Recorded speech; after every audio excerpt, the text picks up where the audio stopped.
आपने चुड़ैल वाली हवेली की पहली कड़ी देखी है तो आपको याद होगा वो पुरानी टूटी फूटी हवेली जो वीरान जरूर थी मगर खाली नहीं।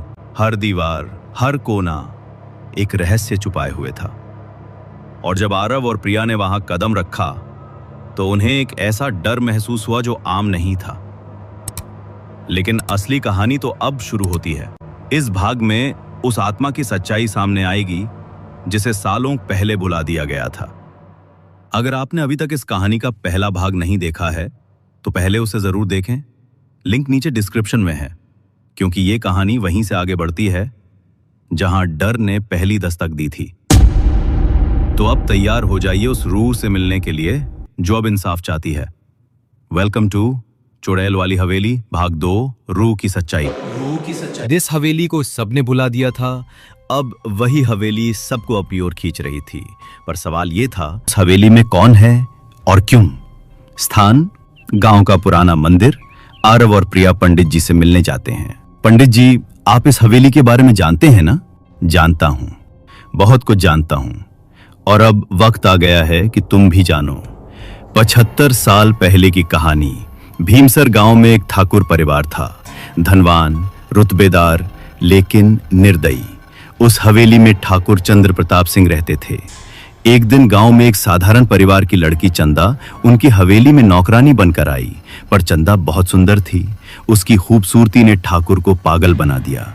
जब उसने ठाकुर के गलत इरादों का विरोध किया तो उसे हवेली में ही कैद कर लिया गया। किसी ने चंदा को आखिरी बार हवेली की छत से कूदते देखा था, लेकिन उसका शव कभी नहीं मिला। उसके बाद हवेली में अजीब घटनाएं होने लगीं। ठाकुर पागल हो गया और एक दिन अपनी ही तलवार से खुद को काट डाला। उसके बाद हवेली को ताला लगा दिया गया और तब से लोग कहते हैं चंदा अब चुड़ैल बन चुकी है।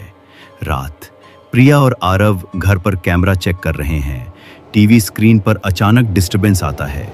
फिर एक वीडियो चल पड़ता है जो उन्होंने कभी रिकॉर्ड ही नहीं किया था। वीडियो में दिखता है प्रिया बिस्तर पर सो रही है और उसके सिरहाने कोई बैठा है। लहराती चोटी, उल्टे पांव, खून भरी आंखें, वो चंदा थी। आरव, ये क्या है? ये फुटेज हमारे कैमरे में कैसे आया? आरव, हम उस हवेली से कुछ लेकर आ गए हैं, कुछ जो अब हमारे साथ है। अगली सुबह गांव में दहशत। मुकेश की लाश तालाब में मिलती है, आंखें बाहर निकली हुई, चेहरा बुरी तरह फटा हुआ। पास ही कीचड़ में चप्पल के उल्टे निशान दिखते हैं। हरिराम काका, वो फिर जाग गई है। अब हर कोई खतरे में है। रात, प्रिया अकेली होती है।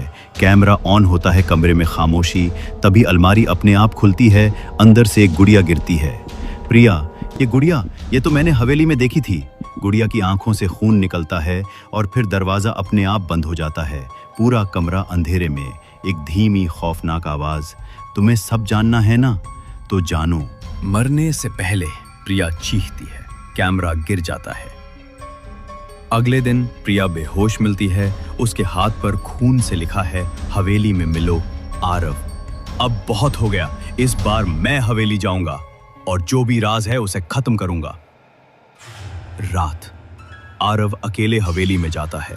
कैमरा ऑन है, लेकिन अब लाइव स्ट्रीम चालू है। हर दीवार पर खून के धब्बे, पुराने झूमर से लटकता कंकाल और एक आईना जिसमें कोई और दिख रहा है। आरव, मैं जानता हूं तुम यहीं हो चंदा, क्या चाहती हो? हवा तेज चलती है, दरवाजे बंद होते हैं और एक डरावनी आवाज आती है, चंदा की आत्मा। इंसाफ, मैं इंसाफ चाहती हूं। जिसने मुझे जलाया उसे भी जला दो। पंडित जी बताते हैं ठाकुर के वंशजों में कोई जिंदा है और वो है गांव का सरपंच। आरव और प्रिया मिलकर सरपंच को हवेली लाते हैं, जहां चंदा की आत्मा उसका सामना करती है। सरपंच चिल्लाता है, उसकी आंखों से खून निकलता है, हवेली में आग लगने लगती है।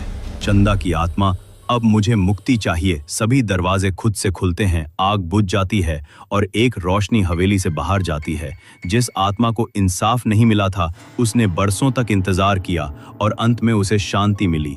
पर क्या वाकई वो आत्मा हमेशा के लिए मुक्त हो गई या कुछ पीछे छोड़ गई? हवेली का दोबारा जागना, आखिरी मोड़, नई चुड़ैल का जन्म, डर और रहस्य का ऐसा अंत जो सबको चौंका देगा। Thanks for watching.